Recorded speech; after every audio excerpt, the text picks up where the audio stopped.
Morning, guys and gals. Come out to a little pond this morning. As you're going to see, this pond has got a lot of bushes around the edge growing out in the water. It's got lily pads. It's got grass.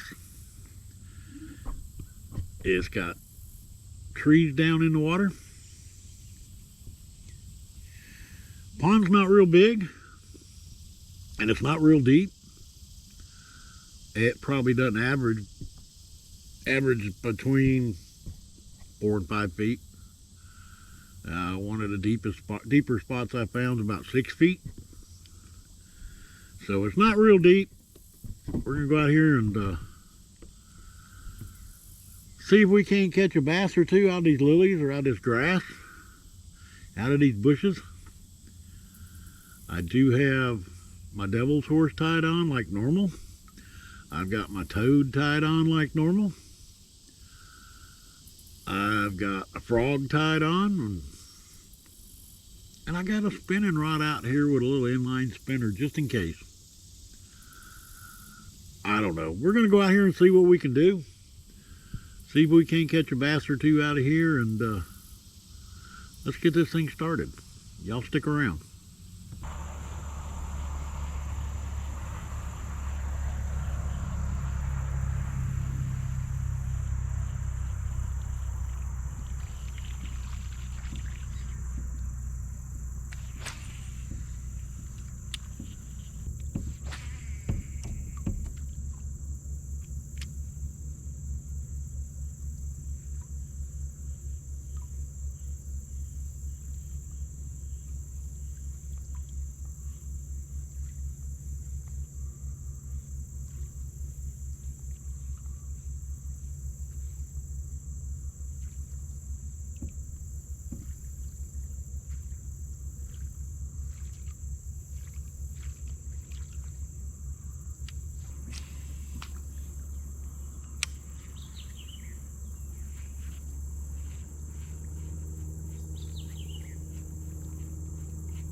Well, I've been out here about 2 hours. Haven't even had a bite. Not the first bite. And that's kind of unusual in this pond. So I kind of figured I'd sit here and answer a couple of questions. I can't catch any fish, so we'll talk about fishing or something like that. How's that? One of the questions I get is a lot of people will ask me what kind of knots I use. I keep my knots pretty simple. If I'm fishing with braid, anything other than a Texas rig, I use a Palomar knot. Braid gets the Palomar knot. I like the double line going around the eye of the hook. I think it's a strong knot. I think that double line is a lot better than just a single line. I will not use an improved clinch knot. It tightens down around itself so tight that I think it pulls the line apart. Just my opinion. But I will not use an improved clinch knot on braid. If I'm fishing mono, I will use an improved clinch knot. And that's about all I use on mono. I like the improved clinch knot. It's easy to tie. It's a good solid knot. And I like it. And I use it a bunch. Anything mono gets an improved clinch knot. If I'm fishing Texas rig, generally I'm fishing braid. no matter how much weight I use a snell knot. The reason I use a snell knot is because when that eye of that hook hits the weight, it turns that hook. It kicks that hook out from behind that weight. And you get a little bit better hookup ratio. If I got to tie on a leader, tie two lines together, which, guys, I very, very seldom ever use a leader. I use a double uni knot. It seems to hold quite well. I haven't had any problems with it. And the double uni knot works for me, so I use it.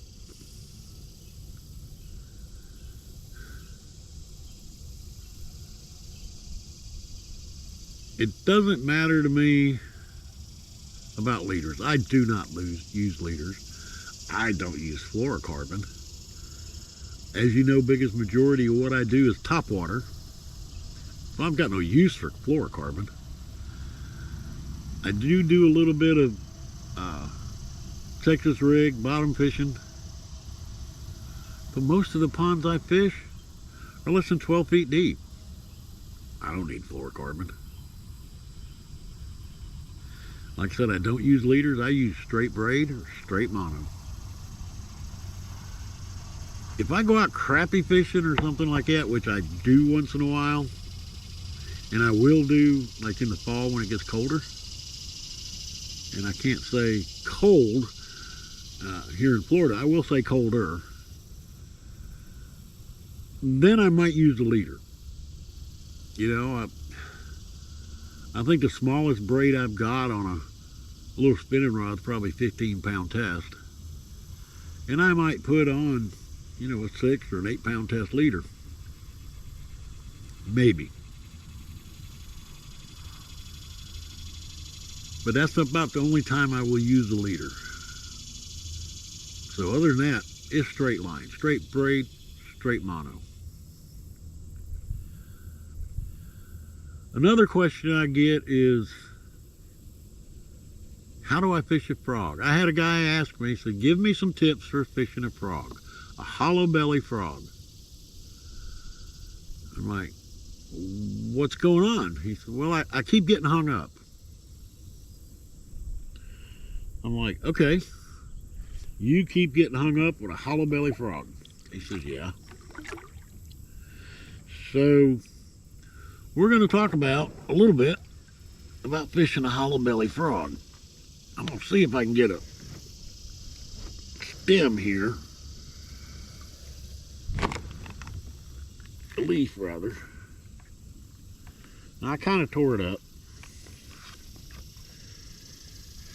A lily pad leaf. Pretty good size. One of the things that's going to happen is your line is going to come across and it's going to hit this V. There's no way around it. It's going to happen. Your line is going to get hung in this V. Your hollow belly frog is going to get up there in the point of that V. Yeah, it's going to get hung. Inevitably, you will get hung on these things. I don't care how careful you are. Once in a while, you get hung on them. Not a big deal. Usually, you just give it a little tug and it'll come right out. That's one of your big things about fishing a hollow belly frog, is watching out. I see some ripples. Is watching out for the V's and the lily pads. Another thing, when you throw it out there, when you throw your frog out there like that, keep your line as straight as possible. Keep your rod tip up. That'll help keep it out of the lilies. I don't make long casts normally with a frog. If I'm fishing lily pads, which these are not a lot. I mean, I fish lily pads that barely have openings in them, and I fish them with a frog. But the biggest thing is keep your line as straight as possible from the tip of your rod down to your frog. You want to keep it as straight as possible. If that line gets off to the side, where you get a loop like that, you get the wind blowing and you get a bend in your line, that line's going to get under the leaf of a lily pad. There's no doubt it will slide up under that leaf. And when it does, here I make a mess out of my rod. When it gets under that leaf, what's going to happen is when you bring your frog in, it's going to have to go under that leaf. Your hooks are on top. If it goes under a leaf, yep, you got a good chance of getting snagged. One way to stop that, especially if the wind's blowing, is when you cast out there, right before your frog hits the water, stop it. Put your thumb on the spool. If you're fishing with a spinning rod, which if you're fishing a hollow belly frog, I hope you're not using a spinning rod, but people do. Stop the line. Just give it a stop. You'll get that bow in that line, and when you stop it, that line will straighten out. Once it gets straight, let it hit the water. But keep that rod, or keep that line as straight as possible. That way it can't slide under any leaves for lily pads, and you have less chance of getting hung up. Another thing I've seen people do, not get the grass off of it. Another thing I've seen people do is they'll cast out there. I got the rod in front of me, and what they'll do is they'll move the rod over here. They just created their own bow in that line. Keep that rod tip straight, or keep the line straight. Keep your rod tip up, keep your line straight. You'll get hung up once in a while. That's going to happen. But if you keep your line straight, your rod tip up, you'll get hung up less often. Now, if you want to bring it in over here, if you want your rod over here, when you're bringing your frog in, put it out there, move your rod, stop the frog before it hits the water. That line's just straight as it can be, from the rod tip all the way to the frog.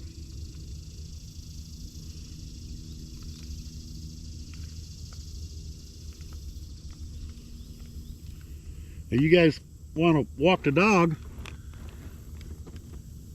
get your little slack in your line and just jerk the slack, and that thing will walk back and forth. You're not jerking the frog, and all you're doing is giving a little twitch and bring the rod back. Twitch and bring the rod back.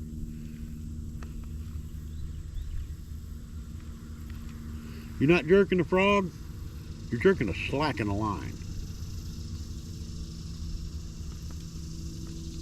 That frog barely moves.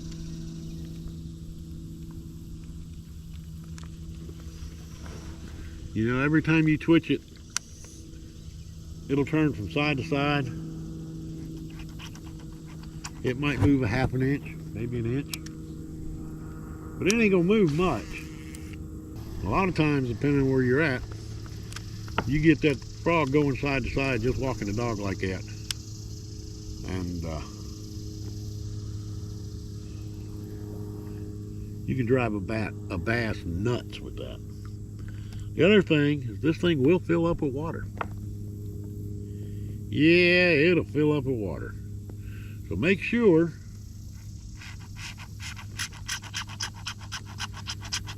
your frog goes to the bathroom when he needs to. Otherwise it'll sink. They don't work real good when they sink. Guys, I know I said I hope you're not using a spinning rod when you're out with a hollow belly frog. I know people that do. I fished my hollow belly frog on a 7-foot heavy rod with 65-pound braid. Reason is I'm fishing these lily pads. I'm fishing in grass. I'm fishing in mats. You need the power to be able to get fish out of there. You need that heavy rod, and you need some heavy duty line, because you're going to be yanking on them. You're going to be trying to cut lily pad branches or stems, ripping leaves, going through grass, cutting grass. You need good line. If you want to fish a spinning rod, that's fine, as long as you have a spinning rod heavy enough to do the job. You can't go out with a medium spinning rod and a fast tip. Yeah, you may catch a few on it.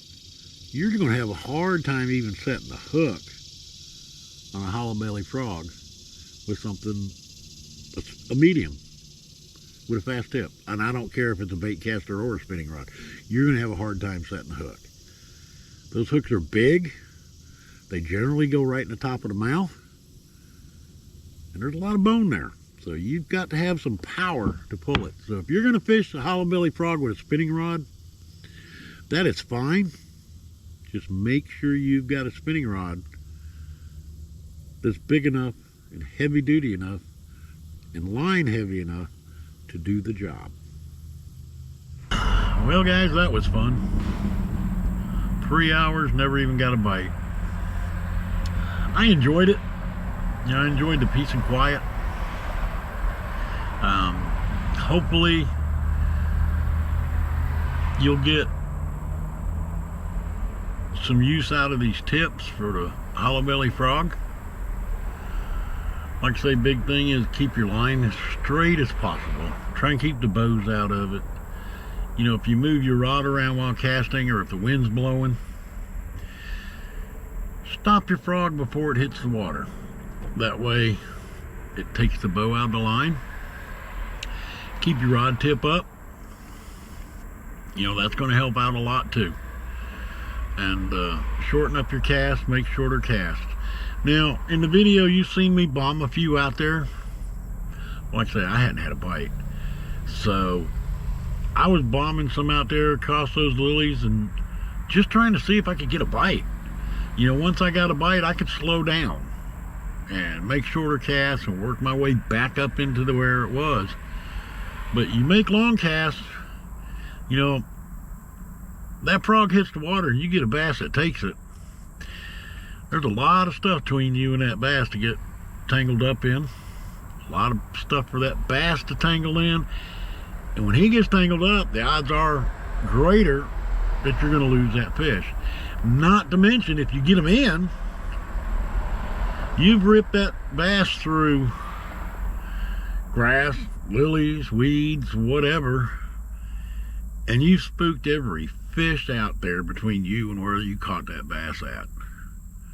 So make some shorter casts, and that way, you know, you're not spooking fish out of the way. You're improving your chances of getting one in and landing it if you catch one.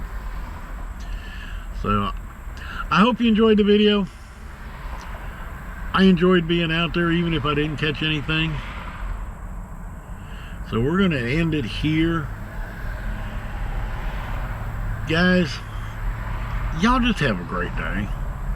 You know, if you're not having a good day, make it a good day.